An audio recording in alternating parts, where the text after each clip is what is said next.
Hello guys! Good day sa inyo. This is JM Bunagan, your sales executive here at Mitsubishi Caloocan.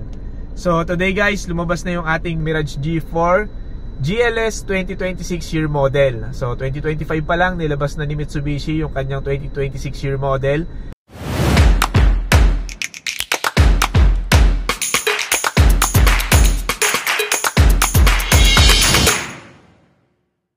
So ano nga bang nabago sa 2026 Mirage G4 GLS? Presyo, medyo tumaas siya ng konti. From 899,000 naging 937,000 na siya. So may difference po siya na 38,000 sa bagong 2026 year model. Pero ito yung mga nabago po sa kanya. So sa headlights nung 2026 year model, bali naka LED na po yung ilaw niya. So ayan, nakikita nyo po sa ating screen. Yan yung yung ilaw niya. Then meron na po siyang kasamang daylight, running lights. Naka LED na rin po ito.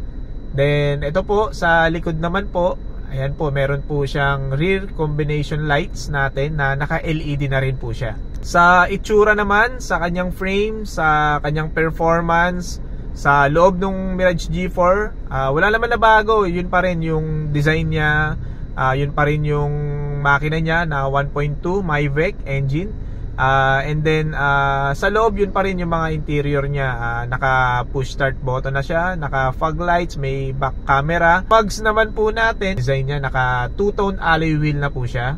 Yan po yung design, napaka-astig, napakaganda, bagay na bagay sa Mirage G4. Ito na yung magandang part ng video na to. Ito yung mga nadagdag sa ating Mirage G4 GLS, GLX, manual and automatic 2026. So tatlong variant to guys. Lahat to meron ito ha. So nagkaroon siya ng active stability control. Meron na din siyang hill start assist. And then meron na siyang brake assist.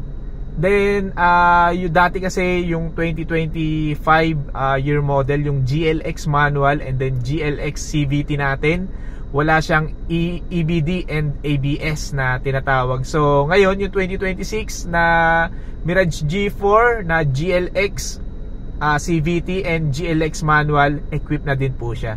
So napakaganda nun, diba? Kahit naka GLX ka lang, nakuha mo yung features ng top of the line po natin. Sa mga kulay na available sa Mirage G4, ito pa rin sila: titanium gray metallic, cool silver metallic, red metallic, and then may upon order tayo na solid white. So yun guys, yun yung mga nadagdag na features sa ating Mirage G4 ngayong 2026. So kung kino-consider mo yung kumuha ng Mirage G4, no? So message mo lang ako sa number na to. Then naka-Viber ready na rin po yan, or sa messenger ko. Then subscribe ka na din sa ating YouTube channel. So ayun lang, once again, this is JM Bunagan. Maraming salamat po, ingat po sila.